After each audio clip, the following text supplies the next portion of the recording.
Hi, welcome to the DIY Photo Organising Podcast. I'm Fiona from Photo Helper. And I'm Chantal from Simply in Order Photo Organising. Imagine you can find any photo at any time at the click of a button. We are here to show you how. So let's get started.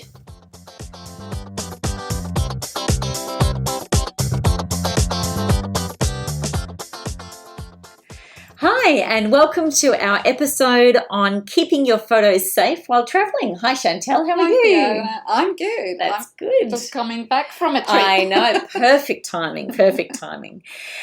So welcome to listeners for our DIY Photo Organising Podcast. We're really thrilled to bring this episode to you. I know it's something that people have just a lot of questions and really just unsure on what their options are, and it's a concern in the back of people's minds. So loving to address this with you guys today.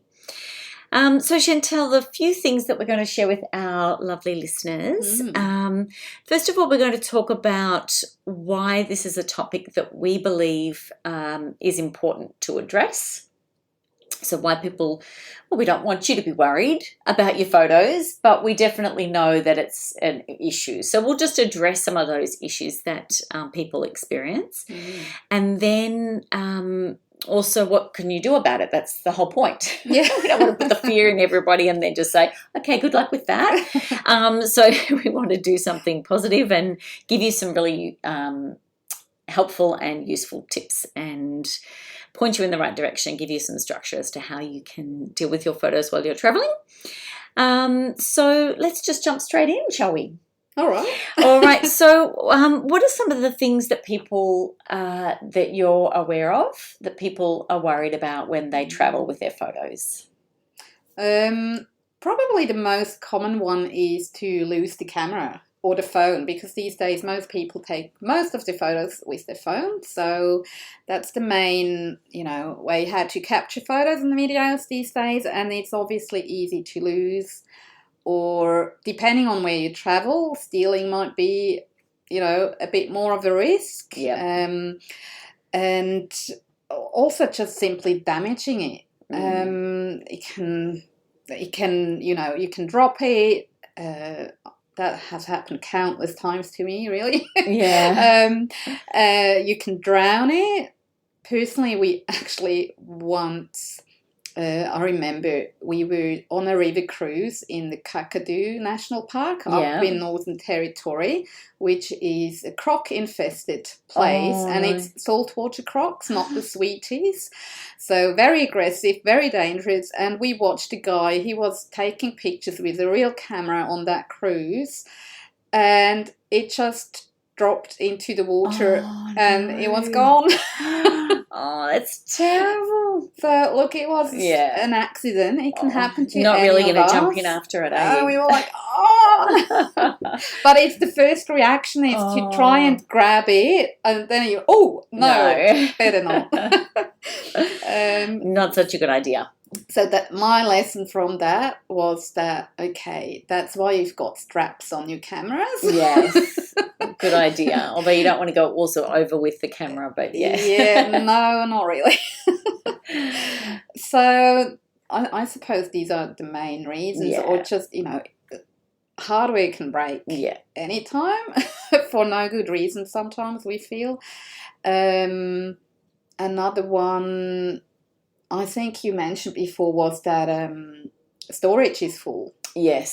So, I used to be one of these people with my phone where I constantly got the message, your storage is full. And even though sometimes I think in phones and devices these days, we do have more space, but if we're still using SLR cameras and we've got SD cards, or people are, they get full, and, you might not have an extra one, and then you find yourself having to delete to try and take more photos at the end of the day, or until you get back to a place where you can buy a new one, or something like that. So there's lots of different things. And I think a lot of stories that we hear too when people have had an issue with their photos are often when people are traveling.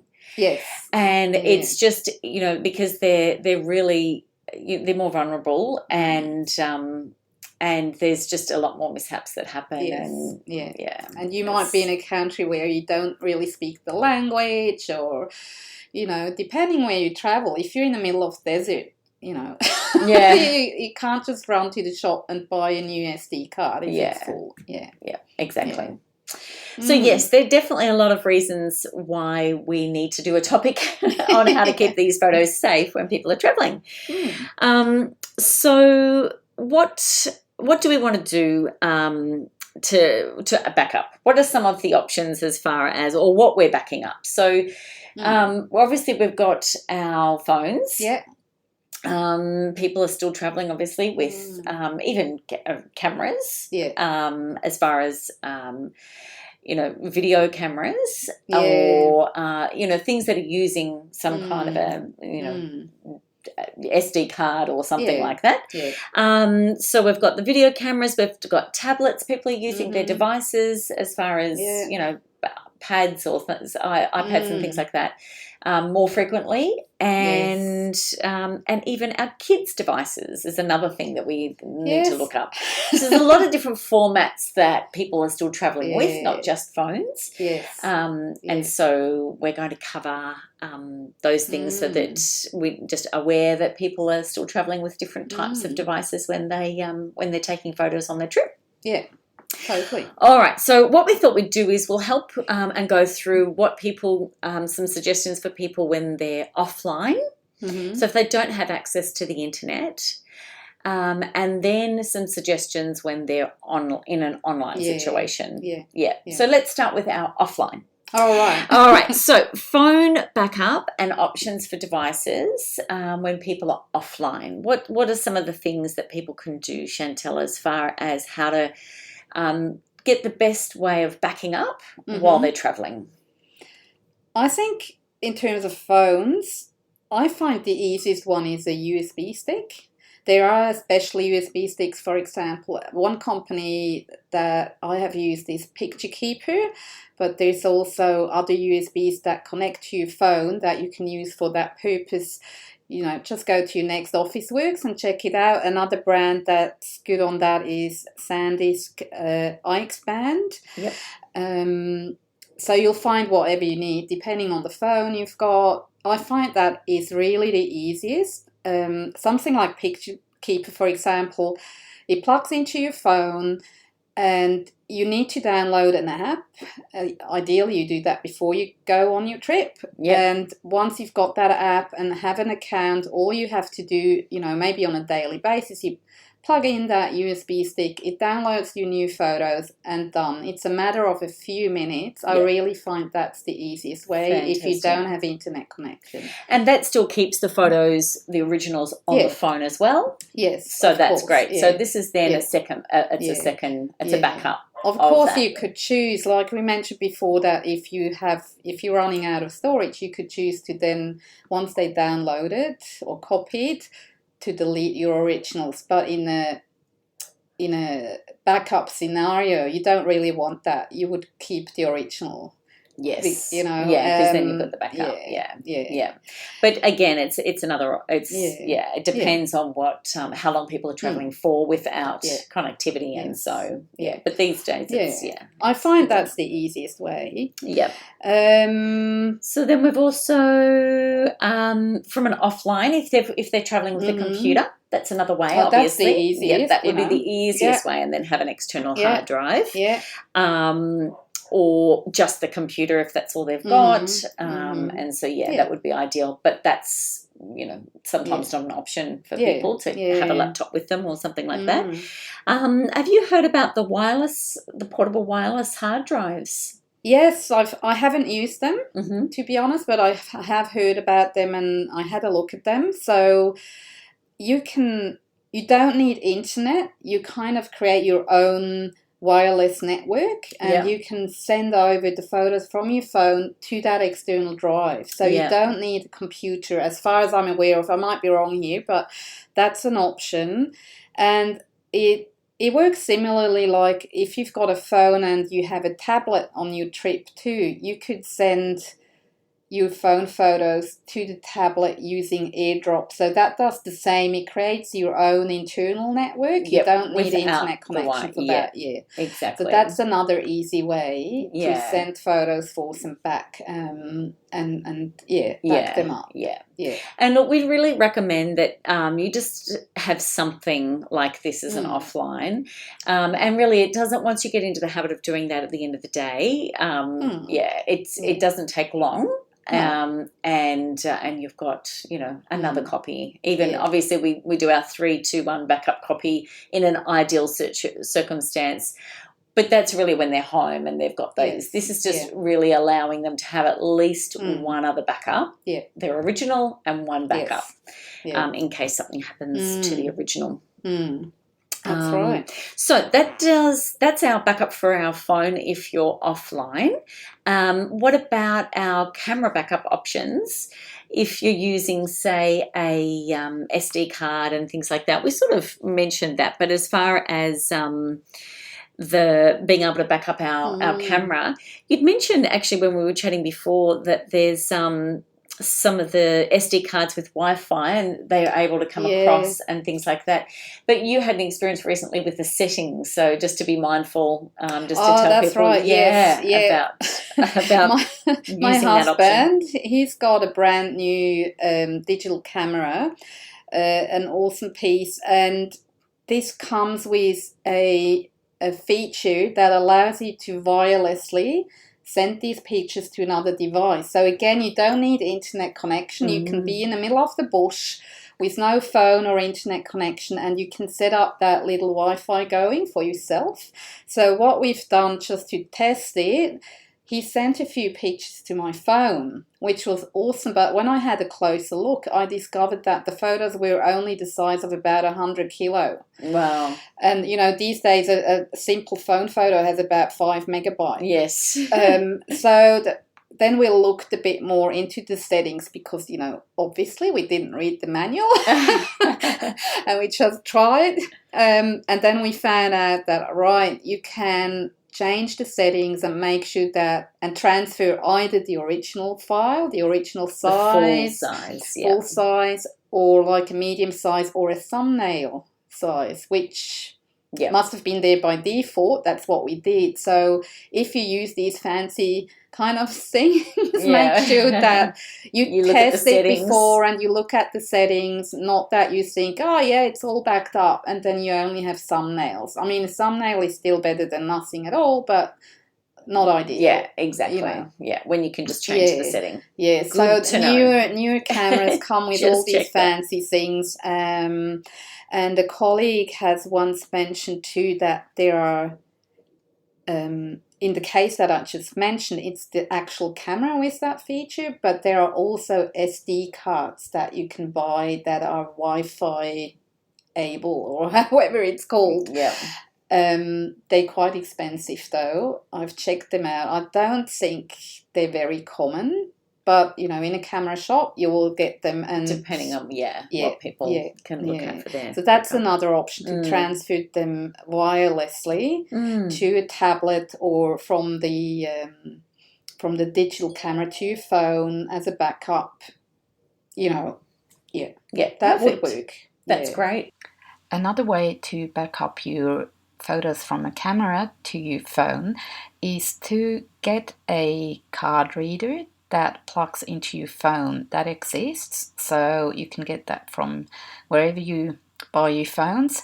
Get a card reader, and all you do is you take your SD card from the camera, plug it into your phone, and transfer the photos to your phone. So that's another way how to back up an SD card, especially if you're not traveling with a computer. Wonderful.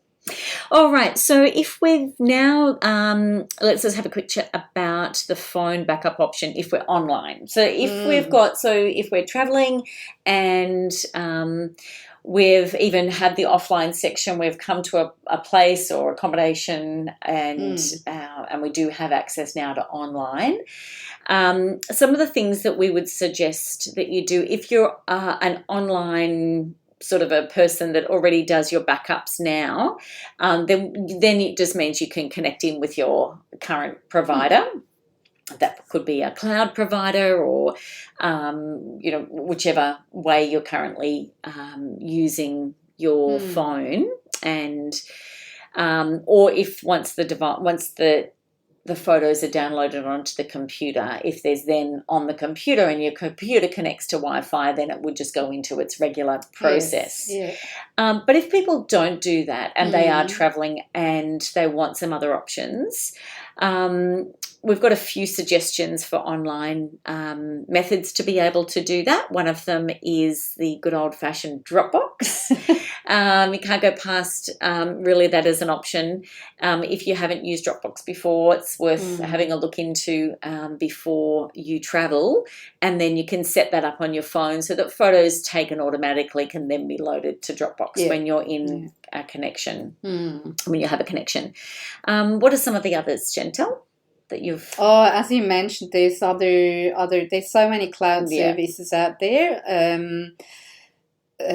Another one that I've been using personally is Forever, which is online storage. SmugMug is another big one that can work, and Amazon Drive and the like. And you can, as you mentioned before, with Dropbox, with the right settings, it uploads your camera roll automatically. However, one thing that I just came to mind with Dropbox, and I think the others are actually the same, that you need to open the app on your phone so it triggers the upload. It doesn't do it in the background. So when you come to that hotel that has got Wi-Fi and you log in, then open the Dropbox app and it will start uploading to the cloud. Yeah. It can be slow, especially on public networks, and it's often so slow. Yeah, and look, that's the thing with when you're online. It does depend on how long you're traveling for, and if there's an option, with limits on your Wi-Fi usage and things like that. But it's definitely you can do that along the way during each day if that's an option. Otherwise, the options for offline, with our suggestions for external hard drives and use of computer and things like that. So that's for the phone and other devices, tablets and things like that. What about a camera backup option? When we're online, I can't really think of another one other than copying the photos from the camera to a computer and then back up the computer, or that these files again to Dropbox or to wherever you want to put it in the cloud. So I don't know. Maybe there are. I can't think. Yeah, we were talking about this earlier, and look, I just think I think that's the same. You've obviously, if you've got the camera, then you're able to take out the SD or whichever format they're using, and then being able to. I think being prepared, and we'll talk about this at the end also, just about how to some steps to prepare for the trip, but this would be an important one to have that ability to plug that into something to then be able to copy that onto a computer or a USB of some kind at somebody else's, wherever they're traveling, if they've got others that are traveling with them, or they find the use of some sort of online services. Yeah, it could even be with, if you want to take a card reader. Yep. And then if you're traveling and you go in, do they even still exist, internet cafes and places like, or sometimes business centres in a hotel? I'm not sure whether they would allow you to actually use these computers as a means to transfer from your SD card to a cloud service like Dropbox or something like that. Because they're large. But it might be worth a try. That might be another option, possibly. Yeah. Which is why I think also, the idea of sort of investigating that picture keeper and things like that is a really good option, because it just allows people to then have, that in their own control and not be dictated by where they're staying and, what some of those services are. That's right, yeah. Which is good. So you've just travelled recently. Yeah. And so what did you do? What was your steps, just for our lovely listeners, as far as what you've done for your backup, on a daily basis? Because you had how many devices and Oh, cameras lots. between the kids and you? Yeah. So we don't do the same process on every trip. So I'm going to go through what we did on that one. But we've done other trips and it has looked pretty different. So it's always changing depending on where you travel, obviously. And how long you're going and for. how long you go Yep. and what have you. But this time, so we had the good camera and we had 4 iPhones, and a notebook this time, which we don't usually take. We don't usually take a computer necessarily. So that was an exception, but it was good. And we also took an external hard drive, so a portable drive. But in terms of how did we take photos, it was 1 camera plus 4 phones. Now, phone photos, though, I have to say, my boys didn't take many photos. They're teenagers, so yeah, they didn't take that many. And what we ended up doing was every night we would see what have they got that we might want in our collection, and simply airdrop that to one of the adults' phones. So we didn't have to plug in 4 phones every night. So what we did, because we had the computer, we had prepared a folder structure, so a folder for every day. And we traveled for 3 weeks. And we also made sure that at the start of the trip that the phones, depending on your settings, changed the time automatically because we traveled to Europe, so we would have a totally different time zone than from here. And so we made sure that all the devices and cameras had the same time. Yes, date and time. And then every night we would quickly plug in the devices into the computer and copy the new photos over to the external hard drive, actually, not to the computer. We could have done computer, but we chose to put it on the external drive straight away. So we did that with all the devices every night, if possible. It wasn't always possible, but most of the time. And then did you keep your original? We kept them on the device itself. Yeah. Yep. Yes, Fantastic. Yes. We always keep them. Not the phone photos. I usually delete them once I've added them to my hub, but because they were not on my hub yet, I kept them on the phone and the SD card. So once we had copied them down from all these devices, we would actually do a first quick cull. Okay. Because, when you travel in a group, sometimes you take photos of the same object. Yep. So we quickly went through that and deleted quite a bit already. That's great. Whenever we could. When it's fresh. Yeah. So how much time did you do? Would you think estimating? With the downloading and the quick first call, it was maybe 10 to 15 minutes. That's good. It's not too bad. Yeah, it's not much, and much easier to do it right there when it's fresh. It was totally. Than afterwards, and you've got a lot to go through. It's too overwhelming. So this time we knew that we will have internet connection probably almost daily in the accommodations that we stayed, or with friends or family. And that's why we chose, so now we've got the original shot on the camera or the phone. We have the first backup on that external hard drive. And whenever we had internet connection and it was good enough, we uploaded from that external hard drive to our Forever account.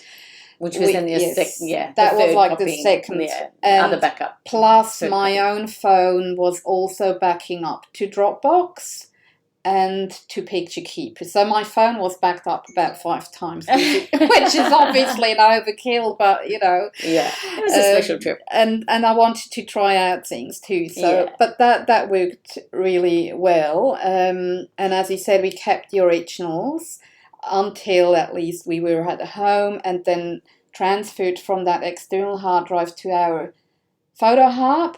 And once that was backed up again in our usual backup scenario, I could then delete all the, the Dropbox backup, the Picture Keeper that went again, so you can delete these backups. And I was just going to say, I think it's really important as we're talking about the backing up while people are traveling, that these are obviously temporary solutions in transit while you back and forward, but so important then to be able to not get yourself in a mess when you get back home, and have all those, just that regular system in place for people, like we've talked about in other episodes, and for best practice as far as having a hub, and then just having one original place, one place for all of the original photos, and then to have a backup of those.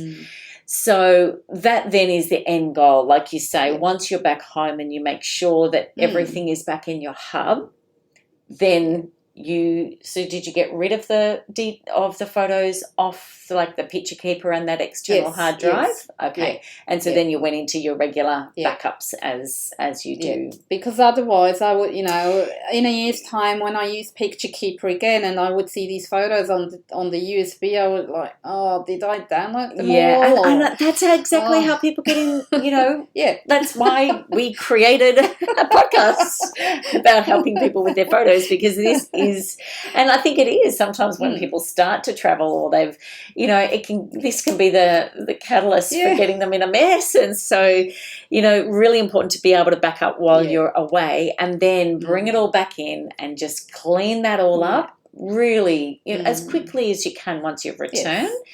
Otherwise it stays with these backups and different things in different places, and then people can very easily fall off the wagon of their photo organising. So my sort of backup experiences when I'm I haven't travelled for a little while recently. So, but I have had iCloud. I'm a Mac, phone. My main photos are all on my Mac, and so through photos and through my phone. So I do use the cloud to do all my syncing. So I just make sure that I'm checking that everything's being uploaded, and that I'm keeping that as my storage. It's in my hub, and really that's been my main. I've got the photo on my phone.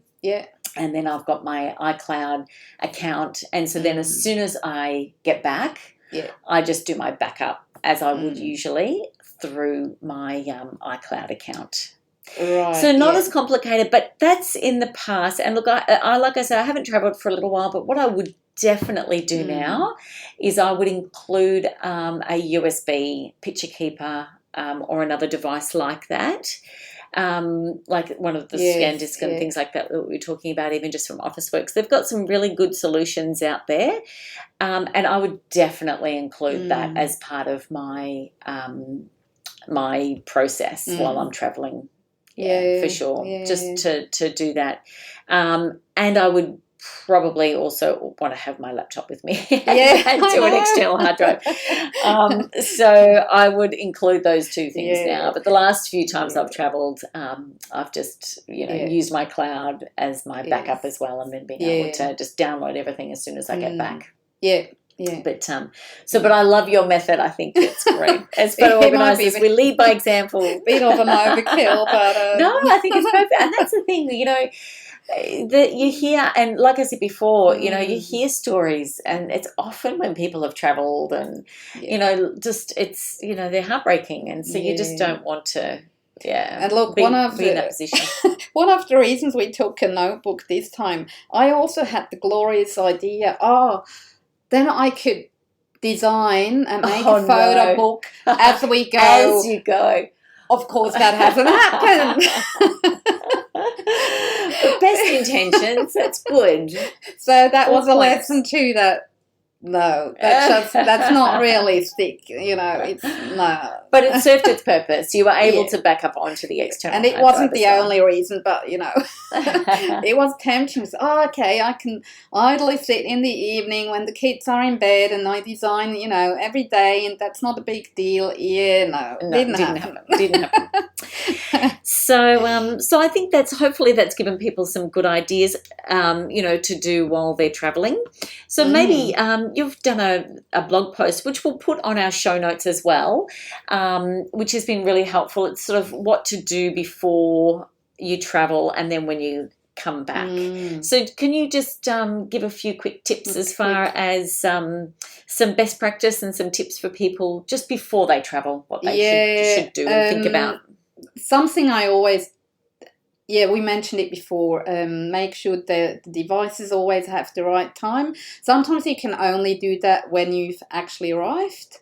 So, either before or just when you arrive, which is hard to remember. I've forgotten that countless times. So it complicates things. It's not a real big problem, but if you can, make sure that it's all good matched. Tip. I always bring, adapters if you travel overseas. They have different PowerPoints, and think about a plan. So you've heard the podcast now, and next time you travel, sit down and think about what camera devices are you taking with you, and how do you want to do the backup, depending on where you're going. And maybe you need to buy some new hardware. Maybe you've got everything you have. If you buy things like hard drives and so on, I encourage you to format everything at home while you still, it's a lot easier rather than on the road. And also have a think about what you're going to keep where. If you're not a backpack tourist that has everything pretty much in one place, think about, okay, I've got my phone or my camera usually really on me. So where do I keep my USB with the backup? Do I put that in a bag? Do I leave it at the hotel, in the safety box, maybe even? Have a bit of an idea of what you want to store where, maybe. And also what I said before, if you do a daily download, if you do have a computer, for example, it might only take you 10-15 minutes a day. So it's not much. Sometimes it's too much. So you can't maybe not do it every day, but if it's important to you, you'll make time and set that time aside maybe a bit, and wonderful. And so I think also after their trip, when they come back, like we were talking about before, just to make sure that you just get the photos into your hub, and make sure that you've done your deleting and your going through what it is that you've got duplicates, or you've realized a few weeks after your trip you've said, okay, I don't need 20 shots of that one building or that one view or something like that, and then and just go through that as soon as you can after the trip, and it will make it a lot easier, because then you'll be traveling again before you know it. And you'll be on another trip. Yes, that's true. So I think that's good. So is there anything else that we'd like to let people know? I think that wraps up. No, that's pretty much it. I think of course we'd love to hear your experiences. Yeah, definitely. Share it on Facebook or email us. Let us know. We'd love to hear how you've backed up in the past, whether you have backed up, what you plan to do in the future, and maybe also if you've ever lost photos during a trip. We'd love to hear any of your photo-related experiences, really. So don't be shy and hop over to Facebook and share your stories. We'd love to hear it. Wonderful. All right. Well, thanks for listening. Yeah, and have a good trip. Yes, and have a good trip. Enjoy. Bye. We hope you have enjoyed this episode of DIY Photo Organising and found some inspiration, useful tips and strategies to support your photo projects. We'd love to invite you to pop over to our Facebook page, DIY Photo Organising, and we welcome your questions, feedback, and any future topics that you'd like us to cover. If there is someone you'd love to share this with, please click on Share to help others take control of their photos too. Remember, have a look through our show notes for links to helpful information. I'm Fiona from Photo Helper. And I'm Chantal from Simply in Order Photo Organising. And remember, we believe in you and you can do this.